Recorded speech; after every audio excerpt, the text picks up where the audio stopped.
رسول پیغام رسول والا نبی خبر ورکول والا الامی انپڑھ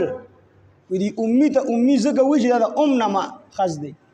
ام چې کوم دی دا مور ته ویلی شي او د مور نه چې کله ماشوم پیدا شي نو په دغه ټایم کې دله هېڅ نه ورځي دی جټ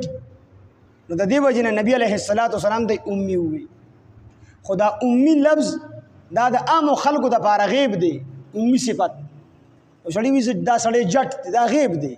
دې پسې نه پوهېږي انپړه دی پړه لیکه نه دی دا غیب دی د عامو خلکو مبارک او د رسول الله صلی الله علیه وسلم په حق کې دا مدح ده دا صفت دی د نبی علیه السلام دا غرنګ دا د نبی علیه السلام دپاره افتخار دی د فخر یو څیز دی ولې نبی علیه السلام د چا نه زده کړه نه ده کړې په دنیا کې چا ته نه دی کېناست شوي او د هغې باوجود نبی علیه السلام داسې بهترین اخلاق داسې بهترین کردار داسې ناشنا علم چې هغه دا ټول امت راغون شي د نبی علیه السلام زرمی سي علم د دې علم نه رسي د نبی علیه السلام کروڑمی اسی اخلاق ته د ټول امت اخلاق نه رسي داسې بهترین اخلاق داسې بهترین علم او داسې بهترین کردار نو دا دومره صفتونه په یو عام کس کې چې هغه ته چا نه زده کړه نه ده کړې دغې جمع کېدل یقینا چې دا معجزه ده او دا د دغې سړي دپاره افتخار دی سړی تعلیم یافته دی تعلیم یې کړی دی نو که د اخلاق برابر وي نو خلک وي دا د تعلیم نتیجه ده یو سړی تعلیم یې کړی دی ځان یې کړولی دی علم یې حاصل کړی دی او د سره ناشنا علم دی نو خلک وي دا خو د تعلیم او د علم نتیجه ده ځان یې کړولی دا دومره د صفت څیز نه دی خو یو سړی جټ دی د چا نه زده کړه نه ده کړې او د سره داسې ناشنا علم دی چې د ټولې دنیا انسانان راغون شي د هغې علم چې کوم دی ذره مې برابر حصې علم ته نه رسي بهترین اخلاق بهترین کردار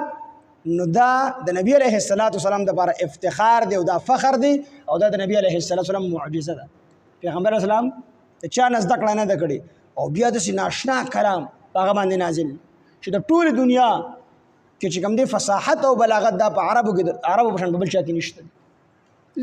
ورته الله قانون دا دی چې د کوم پیغمبر په وخت کې کومو خلکو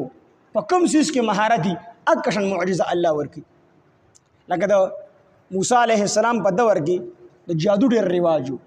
نو د هغې جادو د مقابلې دپاره الله حضرت موسی علیه السلام له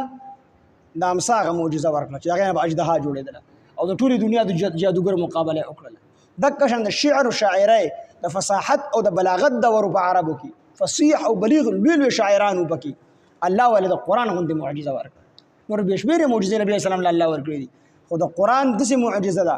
چې دا نبی علیه السلام د دنیا نه رحلت فرمایلی دی معجزه چې کوم دی پاتې شوي